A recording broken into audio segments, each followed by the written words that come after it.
Good morning students, welcome again. बच्चों, आज हम कक्षा 3 की हिंदी पाठ्य पुस्तक नीलमणि का पाठ 15 कुछ काम करो पढ़ेंगे। यह मैथिली शरण गुप्त द्वारा रचित कविता है और इस कविता में यह बताया गया है कि प्रत्येक मनुष्य का जन्म इस संसार में कुछ काम करने के उद्देश्य से हुआ है। तो मनुष्य को कुछ ना कुछ काम अवश्य करना चाहिए। अपने जीवन को व्यर्थ नहीं करना चाहिए, क्योंकि यदि मनुष्य कुछ काम नहीं करेगा तो उसका जन्म लेना निरर्थक है। तो बच्चों, इस कविता को शुरू करते हैं और समझने का प्रयास करते हैं कि इसमें कवि ने क्या बताने का प्रयास किया है। नर हो ना निराश करो मन को, कुछ काम करो, कुछ काम करो, जग में रह कर कुछ नाम करो।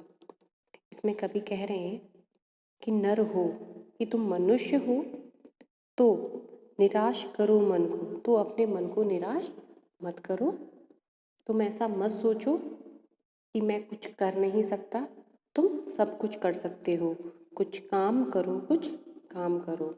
और यदि तुमने इस संसार में जन्म लिया है तो कुछ काम करने के उद्देश्य से ही लिया है, तो तुम व्यर्थ में ही अपना समय बर्बाद ना करो। इससे अच्छा है कि तुम कुछ काम करो, जग में रह कर कुछ नाम करो।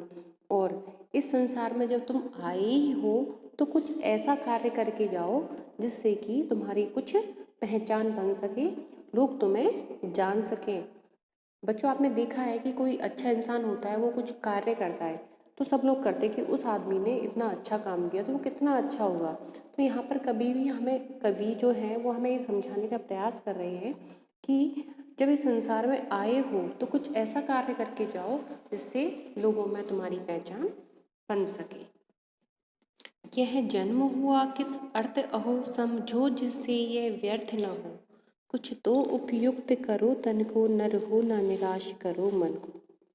आगे कभी कह रहे हैं, यह जन्म हुआ किस अर्थ हो, कि यह सोचो कि तुम्हारा जो जन्म हुआ है वो किस कारणवश हुआ है, किस कार्य के लिए हुआ है।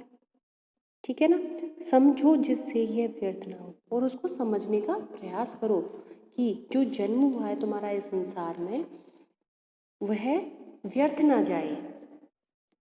कि ऐसा कार्य करो, ये तो सोचना ही नहीं है कि हमें कुछ कार्य नहीं करना है, अर्थात हमें कुछ ऐसा कार्य करना है और अपने जीवन को सार्थक बनाना है।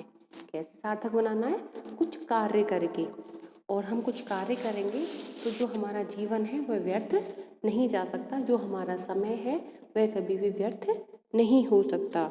कुछ तो उपयुक्त करो तन को, नर हो ना निराश करो मन को। आगे कभी कह रहे हैं, कुछ तो उपयुक्त। उपयुक्त मतलब उचित या योग्य बनाना, किसके?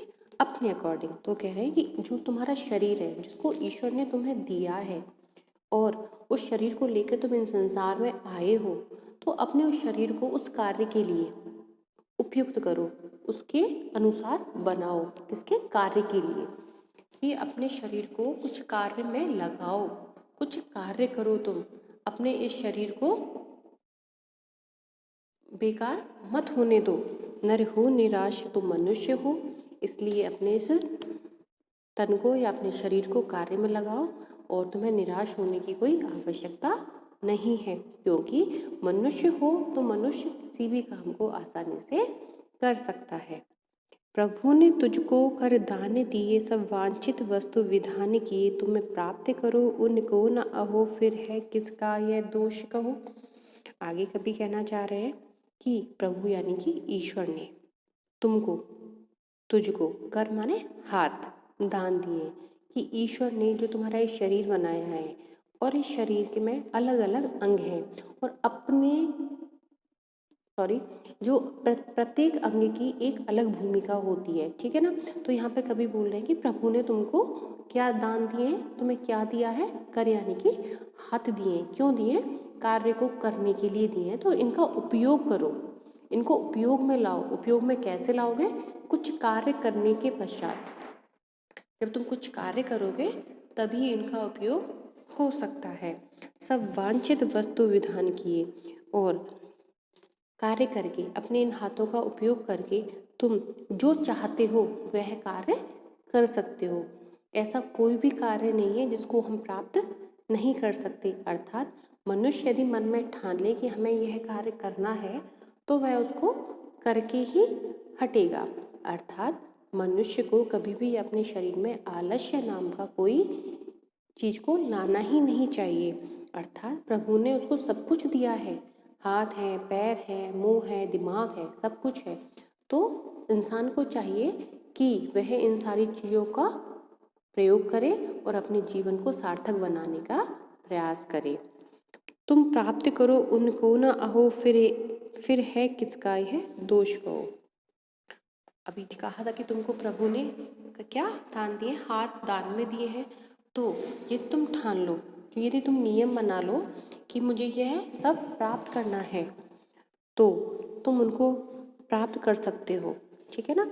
ऐसा कोई भी कार्य नहीं है जिसको इंसान नहीं कर सकता। फिर है ये किसका ये दोष कहो। और यदि तुम ऐसा नहीं करते हो, उन जो प्रभु ने सब कुछ दिया है उन चीज़ों का उपयोग में नहीं लाते हो, तो फिर ये किसका दोष है।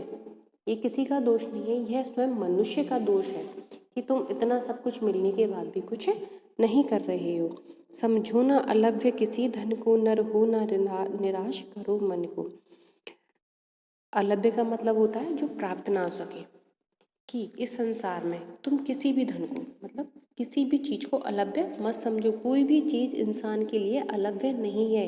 ऐसी कोई चीज़ नहीं है जिसको वह प्राप्त नहीं कर सकता है। यह मनुष्य कार्य करेगा तो, मेहनत करेगा तो उससे क्या होगा, हर किसी कार्य को संभव किया जा सकता है। नर हो न निराश करो मन को। तो कवि कह रहे हैं कि तुम मनुष्य हो, इसलिए तुम्हें निराश होने की आवश्यकता नहीं है।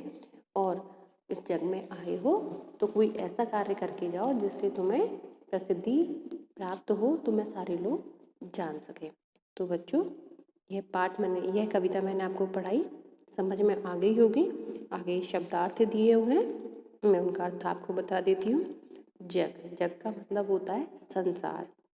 अर्थ, कारण, व्यर्थ, बेकार, उपयुक्त, उचित या योग्य, नर, मनुष्य, कर, हाथ, वांछित, मनचाहा या जो हमने चाहा है, जो हमने इच्छा की है किसी चीज़ की, इच्छित, विधान, नियम, दोष, गलती या कोई अपराध, अलभ्य, जो प्राप्त ना हो सके।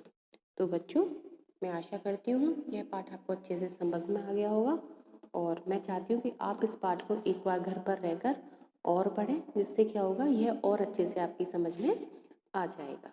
ठीक है बच्चों, धन्यवाद।